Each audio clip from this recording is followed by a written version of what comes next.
হঠাৎ মক্কা নগরীতে প্রচণ্ড ঝড় বৃষ্টি শুরু হলো। ঝড় বৃষ্টির প্রবল দাপটের কারণে মক্কা নগরীর আবে জমজম কূপটি বালিতে পরিপূর্ণ হওয়ায় জমজম কূপ থেকে পানি ওঠা বন্ধ হয়ে গেল। অতঃপর মক্কা নগরীতে প্রবল আকারে পানির সংকট দেখা দিল। কোথাও কোনো পানির চিহ্ন মাত্র ছিল না। মক্কার মানুষেরা পানির জন্য এদিকে ওদিকে ছোড়াছুটি করতে লাগলো, কিন্তু কোথাও পানির সন্ধান না পেয়ে একেবারে তারা দিশেহারা হয়ে পড়লেন। শিশু, যুবক, বৃদ্ধ, বৃদ্ধা সবাই পানির জন্য অসুস্থ হয়ে পড়লেন। তৎকালীন সময়ে মক্কা নগরীর নেতা ছিল প্রিয় রাসূল হযরত মুহাম্মদ সাল্লাল্লাহু আলাইহি ওয়াসাল্লামের দাদা অর্থাৎ আব্দুল মোত্তালেব। পানির সংকটের জন্য দিশেহারা হয়ে তারা সবাই তাদের নেতা আব্দুল মোত্তালেবের কাছে উপস্থিত হলেন। উপস্থিত মক্কাবাসীগণ আব্দুল মোত্তালেবকে বললেন, আপনি আমাদের নেতা, আপনি যেভাবেই হোক আমাদের পানির বন্দোবস্ত করুন। আপনি জমজম কূপ থেকে পানির উত্তোলন করার ব্যবস্থা করে দিন। আমাদের মনে হয় আপনি ছাড়া আর কেউই জমজম কূপ থেকে পানি উত্তোলন করার ব্যবস্থা করতে পারবে না। আমরা যদি জমজম কূপ থেকে পানি না পাই তাহলে সবাই অসুস্থ হয়ে মারা যাব। এই কথা শুনে আব্দুল মোত্তালেব ভীষণ চিন্তিত হয়ে পড়লেন। তিনি ভাবতে লাগলেন কিভাবে জমজম কূপ থেকে পানি উত্তোলন করার ব্যবস্থা করা যায়। তিনি অনেক চিন্তা করলেন, কিন্তু কোনো আশার আলো দেখতে পেলেন না। তখন তিনি মহান আল্লাহ তাআলার দরবারে দুই হাত তুলে দোয়া করলেন এবং বিভিন্ন ধরনের মান্যত করলেন, কিন্তু কোনো দোয়া ও মান্যত আল্লাহর দরবারে কবুল হলো না। শেষ পর্যন্ত আব্দুল মোত্তালেব দিশারা হয়ে মহান আল্লাহ তাআলার দরবারে দোয়া করে বললেন, হে আল্লাহ, আপনি জমজম কূপ থেকে পানি উত্তোলন করার ব্যবস্থা করে দিন। বিনিময়ে আমি আমার 10 সন্তানের মধ্যে একটি সন্তানকে জবাই করে দেব। আব্দুল মোত্তালেব মান্যত করলেন, জমজম কূপ থেকে পানি বার হলে 10 সন্তান থেকে একটি সন্তান জবাই করে দেবে। অতঃপর আব্দুল মোত্তালেব মান্যত করার সাথে সাথেই আল্লাহ তাআলা তার দোয়া কবুল করে নেয় এবং এর সাথে সাথেই জমজম কূপ থেকে প্রচুর পরিমাণে পানি বার হওয়া শুরু হয়ে গেল। জমজম কূপ থেকে পানি বার হতে দেখে মক্কাবাসীগণ অবাক হয়ে গেলেন এবং তারা আনন্দে আত্মহারা হয়ে পড়লেন। অতঃপর জমজম কূপ থেকে পানি বার হবার পর সবাই সুখে শান্তিতে বসবাস শুরু করলো। এই ঘটনার পর আব্দুল মোত্তালেব তার মান্যত করার কথা ভুলে গেলেন। একদিন রাতে আব্দুল মোত্তালেব তার নিজের গৃহে ঘুমাচ্ছিলেন। তিনি স্বপ্নে দেখলেন মহান আল্লাহ তাআলা আব্দুল মোত্তালিবকে বলছেন, হে আব্দুল মোত্তালেব, তুমি কি ভুলে গেলে কি মান্যত করেছিলে? তুমি মান্যত করেছিলে যে জমজম কূপ থেকে পানি বার হলে তোমার 10 সন্তানের মধ্য হতে একটি সন্তানকে জবাই করে দেবে। তুমি তোমার মান্যত পূরণ করো। অতঃপর এই স্বপ্ন দেখার পর আব্দুল মোত্তালেব ঘুম থেকে জাগ্রত হলেন এবং উঠে বসলেন। তারপর তিনি চিন্তা করলেন, সত্যি তো আমি মান্যত করেছিলাম যে জমজম কূপ থেকে পানি বার হলে আমি আমার 10 সন্তানের মধ্য থেকে একটি সন্তানকে জবাই করে দেব, কিন্তু আমি আমার মান্যতের কথা ভুলেই গিয়েছিলাম। আব্দুল মোত্তালেব তার এই স্বপ্নের কথা কারোর সাথে প্রকাশ করলেন না। পরের দিন রাতের বেলা তিনি যখন ঘুমাচ্ছিলেন আবারও স্বপ্নে দেখলেন মহান আল্লাহ তাআলা তাকে বলছেন, হে আব্দুল মোত্তালেব, তুমি কি ভুলে গেলে কি মান্যত করেছিলে? অতএব তুমি তোমার মান্যত পূরণ করো। এবারও তিনি এই স্বপ্নের কথা কারোর সাথে প্রকাশ করলেন না। পরের দিন আবারও যখন তিনি ঘুমাচ্ছিলেন তখন একই স্বপ্ন দেখলেন। মহান আল্লাহ তাআলা তাকে বলছেন, হে আব্দুল মোত্তালেব, তুমি যে মান্যত করেছিলে তুমি কি ভুলে গেছো? অতএব তুমি তোমার 10 সন্তানের মধ্য হতে একটি সন্তানকে জবাই করো। যদি 7 দিনের মধ্যে এই মান্যত পূরণ না করো তাহলে তোমার 10 সন্তান মৃত্যুবরণ করবে এবং জমজম কূপ থেকে পানি বার হওয়া একেবারেই বন্ধ হয়ে যাবে। অতঃপর আব্দুল মোত্তালেব এই স্বপ্ন দেখার পর ভয়ে কাঁপতে লাগলেন। তিনি চিন্তা করতে লাগলেন কি করবেন, কিছুই বুঝতে পারছেন না, কারণ তার 10 সন্তানের মধ্য থেকে কাকে তিনি জবাই করবেন এটা বুঝতেই পারছেন না। পরের দিন সকালবেলা আব্দুল মোত্তালেব তওরাত পণ্ডিতদের ডাকলেন। তওরাত পণ্ডিতরা আব্দুল মোত্তালেবের কাছে আসলেন। যখন আব্দুল মোত্তালেব ভীষণ চিন্তিত এবং পেরেশানি অবস্থায় তওরাত পণ্ডিতদেরকে বললেন, হে পণ্ডিতগণ, আমি মহান আল্লাহ রাব্বুল আলামিনের দরবারে মান্যত করেছিলাম জমজম কূপ থেকে পানি বার হলে আমি আমার 10 সন্তানের মধ্য হতে একটি সন্তানকে জবাই করে দেব। আমার মান্যত মহান আল্লাহ তাআলা কবুল করে নিয়েছিলেন। জমজম কূপ থেকে আবারও পানি বার হয়েছিল, কিন্তু তারপর আমি আমার সেই মান্যতের কথা একেবারেই ভুলে গিয়েছিলাম। গত 3 দিন পর্যন্ত মহান আল্লাহ তাআলা আমাকে স্বপ্ন দেখিয়েছেন। মহান আল্লাহ তাআলা আমাকে বলেছেন আমার মান্যত পূরণ করতে আমার 10 সন্তানের মধ্য হতে এক সন্তানকে জবাই করে দিতে হবে। আমি যদি আমার মান্যত পূরণ না করি তাহলে 10 সন্তান মৃত্যুবরণ করবে এবং জমজম কূপ থেকে পুনরায় পানি বার হওয়া বন্ধ হয়ে যাবে। আপনারা বলুন এখন আমি কি করতে পারি? তখন পণ্ডিতগণ বললেন, হে আব্দুল মোত্তালেব, যেহেতু আপনি এই মান্যত করেছেন এবং মহান আল্লাহ তাআলা আপনাকে স্বপ্নে সেই মান্যত পূরণ করতে বলছেন, তাহলে অবশ্যই আপনাকে আপনার 10 সন্তানের মধ্য থেকে যে কোনো একটি সন্তানকে জবাই করতে হবে। পণ্ডিতগণের কথা শুনে আব্দুল মোত্তালেব অত্যন্ত চিন্তিত এবং পেরেশানি হয়ে পড়লেন। তিনি কি করবেন কিছুই ভেবে পারছিলেন না। 10 সন্তানের মধ্য থেকে কাকে নিয়েই বা জবাই করবেন, যেহেতু তার 10 সন্তান খুবই প্রিয় ছিল। অতঃপর তিনি কোনো উপায় না পেয়ে পরের দিন 10 সন্তানকে তিনি কাছে ডাকলেন। আব্দুল মোত্তালেবের বড় সন্তান ছিলেন আব্বাস রাদিয়াল্লাহু তাআলা আনহু। আব্দুল মোত্তালেব প্রথমেই তাকেই বললেন, হে আমার প্রিয় পুত্র, আমি মান্যত করেছিলাম যে জমজম কূপ থেকে পুনরায় পানি বার হলে আমি আমার 10 সন্তানের মধ্য থেকে একটি সন্তানকে জবাই করে দেব। এখন তুমি কি আমার সেই মান্যতটি পূরণ করবে? তখন আব্বাস রাদিয়াল্লাহু তাআলা আনহু বললেন, আব্বাজান, এ কেমন মান্যত? আমি আপনার এই মান্যত পূরণ করতে পারবো না। আপনি আপনার অন্য সন্তানকে এই মান্যত পূরণ করতে বলুন। অতঃপর আব্দুল মোত্তালেব তার দ্বিতীয় সন্তান আমির হামজাকে বললেন, হে পুত্র, তুমি আমার মান্যত পূরণ করো। তখন আমির হামজা বললেন, আব্বাজান, আপনি এ কেমন মান্যত করেছেন? আপনার মান্যতের জন্য আমি আমার জীবন দিতে পারবো না। আপনি আপনার অন্য সন্তানকে বলুন। এভাবেই আব্দুল মোত্তালেব একে একে সব সন্তানকে বললেন, কিন্তু কেউ এতে রাজি হলো না। বাকি ছিল তার একটি সন্তান, সেটি হলো ছোট সন্তান, যার নাম আব্দুল্লাহ। আব্দুল মোত্তালেবের 10টি সন্তানের মধ্যে আব্দুল্লাহ ছিল ছোট সন্তান এবং আব্দুল মোত্তালেবের সবচেয়ে প্রিয় সন্তান। আব্দুল মোত্তালেব আব্দুল্লাহকে অনেক স্নেহ করত এবং অধিক ভালোবাসত।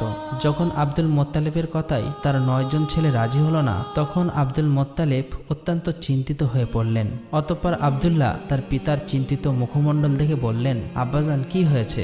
আমি তো কিছুই বুঝতে পারছি না। আপনি কি নিয়ে এত চিন্তা করছেন? তখন আব্দুল মোত্তালেব তার ছোট পুত্র আব্দুল্লাহকে তার মান্যত করার সমস্ত কথাগুলো স্পষ্ট করে বললেন। তখন ছোট পুত্র আব্দুল্লাহ বললেন, আব্বাজান, আপনি কোনো চিন্তা করবেন না। আব্বাজান, আমাকে আপনি আল্লাহর রাস্তায় জবাই করে আপনার মান্যত পূরণ করুন। আব্দুল মোত্তালেব তার ছোট পুত্র আব্দুল্লাহর কথাগুলো শুনে খুবই খুশি হলেন, কিন্তু অন্যদিকে অত্যন্ত দুঃখ পেলেন, কারণ আব্দুল মোত্তালেবের অত্যন্ত প্রিয় ছিল তার ছোট পুত্র আব্দুল্লাহ। প্রিয় সন্তানের হারানোর ব্যথা তার হৃদয়ে বইতে লাগলো, কিন্তু ছোট পুত্র আব্দুল্লাহকে জবাই করা ছাড়া আব্দুল মোত্তালেবের আর কোনো উপায় ছিল না, কারণ আব্দুল্লাহকে জবাই না করলে তার 10 সন্তানকে হারাতে হবে এবং পবিত্র জমজম কূপের পানি পুনরায় বন্ধ হয়ে যাবে, যার কারণে হয়তোবা সকল মক্কাবাসীগণ পানির অভাবে মৃত্যুবরণ করবে। অতঃপর আব্দুল মোত্তালেব তার ছোট পুত্র আব্দুল্লাহকে নিয়ে কাবার উদ্দেশ্যে রওনা দিলেন। কিছুক্ষণ পর তারা কাবা চত্বরে উপস্থিত হলেন।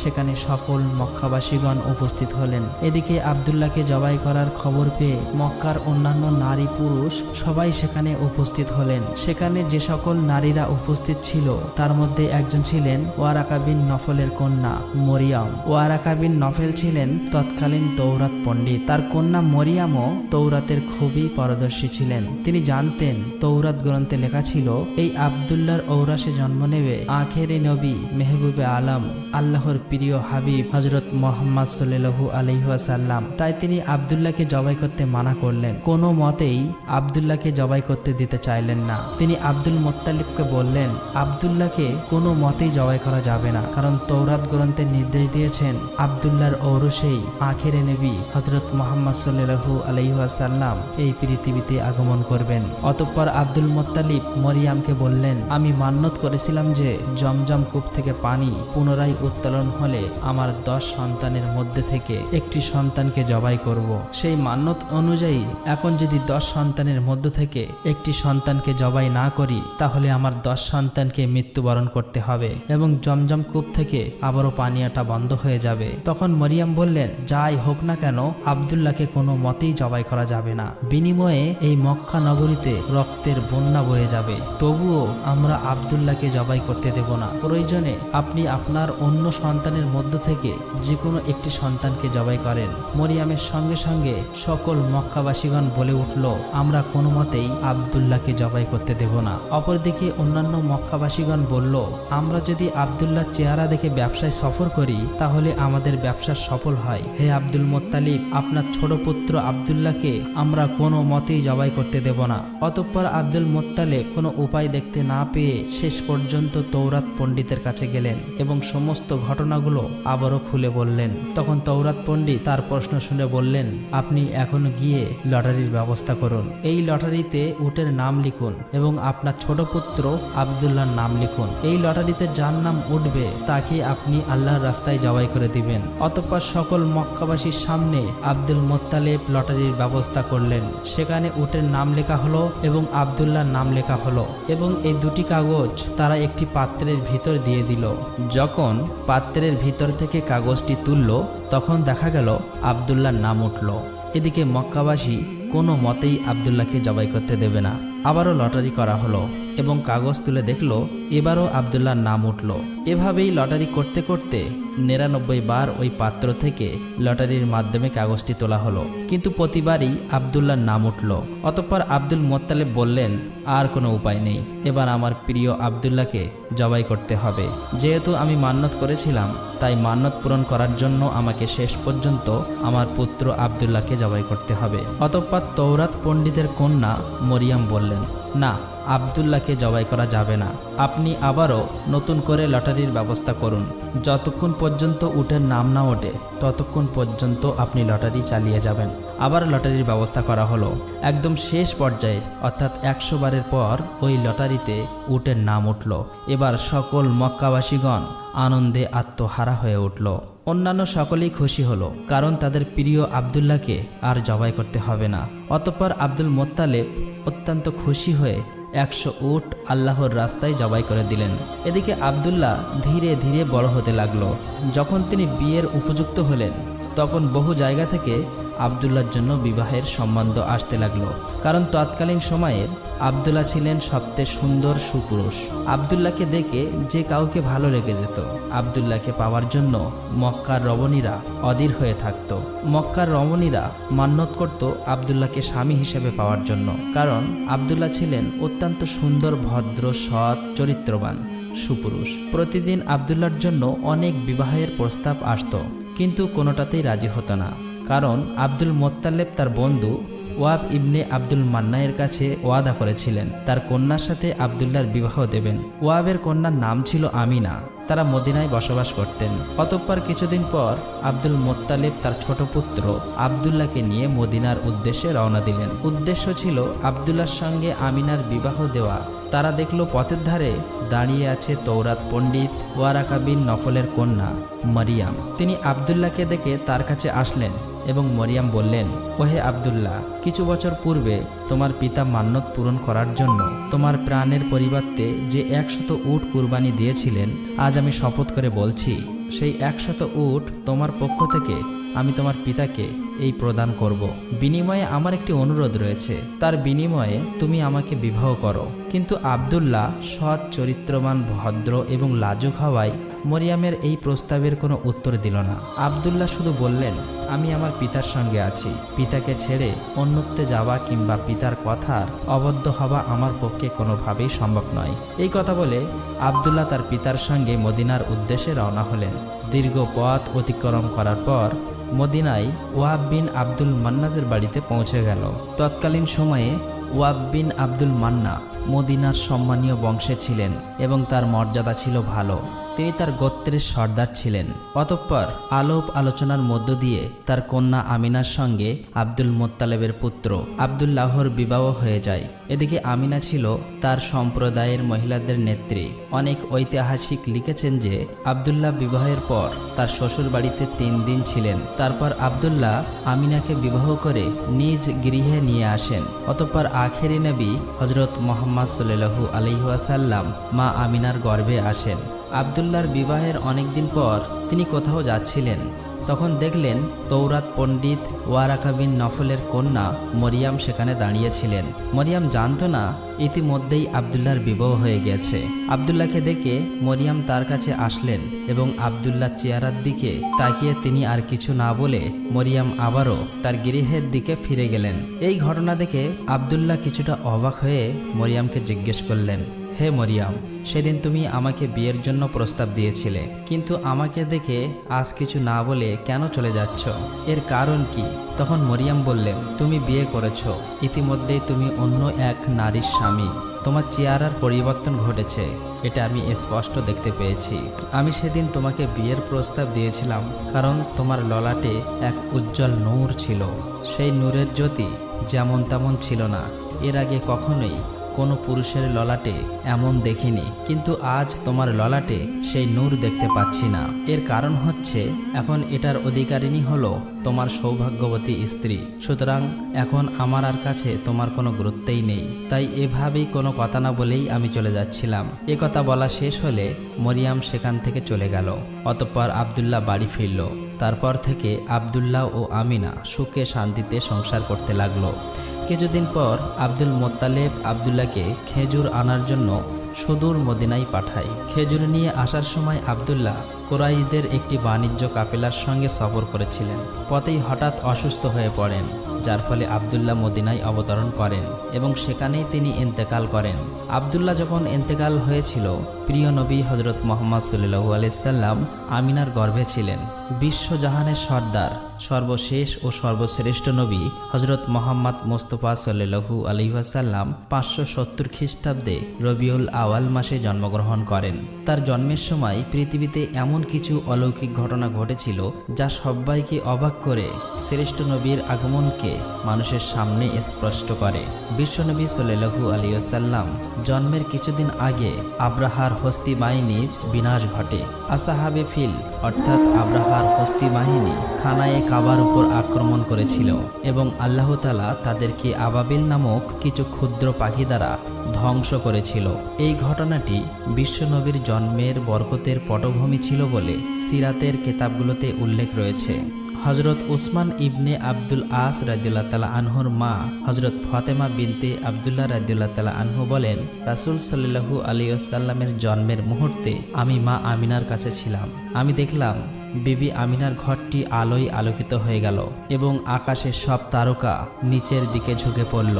আমার মনে হতে লাগলো তারকাগুলো যেন আমার উপর এসে পড়ছে।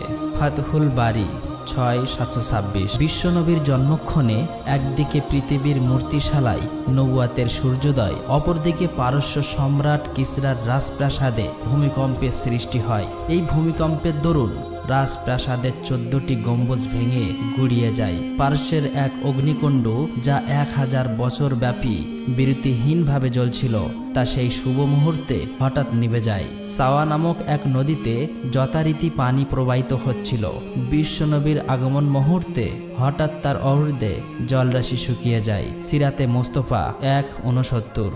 প্রকৃতপক্ষে এটা ছিল অগ্নিপূজা সহ সব ভ্রান্তির অবসানের ইঙ্গিত। সহিহ হাদিসে বর্ণিত, জন্মের সময় বিশ্বনবীর মায়ের পেট থেকে এমন একটি নূরের বিচ্ছরিত ঘটেছিল যার আলোকে পূর্ব থেকে পশ্চিম দিগন্ত পর্যন্ত সবকিছুই আলোকিত হয়ে গিয়েছিল। কোনো বর্ণনায় পাওয়া যায় বিশ্বনবী সাল্লাল্লাহু আলাইহি ওয়াসাল্লাম যখন ভূমিতে আবির্ভূত হলেন তখন উভয় হাতের উপর ভর দিয়েছিলেন। অতঃপর এক মুষ্টি মাটি দিয়ে আকাশের দিকে দৃষ্টিপাত করলেন। হজরত ইবনে সুফিয়ান বর্ণনা করেন, হজরত আয়েশা রাদিয়াল্লাহু তাআলা আনহা বলেন, বিশ্বনবী সাল্লাল্লাহু আলাইহি ওয়াসাল্লামের জন্মগ্রহণের সময় এক ইহুদি ব্যবসার উদ্দেশ্যে মক্কা নগরীতে বসবাস করত। যে রাতে বিশ্বনবী পৃথিবীতে আগমন করে সেই রাতের পরবর্তী সকালে সে কুরাইশদের কাছে জিজ্ঞেস করল, গত রাতে এই এলাকাতে কোনো শিশুর জন্ম হয়েছে কি? উপস্থিত কুরাইশের লোকেরা বলল, এ বিষয়ে আমরা কিছুই জানি না। লোকটি বলল, তোমরা এই বিষয়টির অনুসন্ধান করো, কেননা এই রাতে বর্তমান উম্মতের নবী ভূমিষ্ঠ হয়েছেন। তার কাঁধের মধ্যবর্তী স্থানে একটি বিশেষ নিদর্শন অর্থাৎ মোহরের নবুয়াত রয়েছে। জন্মের পর শিশুটির মুখে জিন আঙুল পুরে রাখার দরুন শিশুটি 2 দিন ধরে কারো দুধ পান করবে না। কুরাইশের লোকেরা সন্ধান করে জানতে পারল আব্দুল মুত্তালিবের প্রিয় পুত্র আব্দুল্লাহর এক পুত্র সন্তান ভূমিষ্ঠ হয়েছে। ইহুদিকে এই সংবাদ জানানো হলে সেও শিশুটিকে দেখার আগ্রহ ব্যস্ত করে বলল, চলো আমিও শিশুটিকে দেখব। ইহুদি লোকটি যখন শিশুটিকে দেখল এবং তার দুই কাঁধের মাঝে মোহরের নবুয়াতের নিদর্শনও দেখতে পেল, তখন সে চিৎকার করে বেহুশ হয়ে গেল। হুঁশ ফিরে আসার পর লোকটি বলল, নবুয়াতের বনি ইসরাইল আজ থেকে শেষ হয়ে গেল।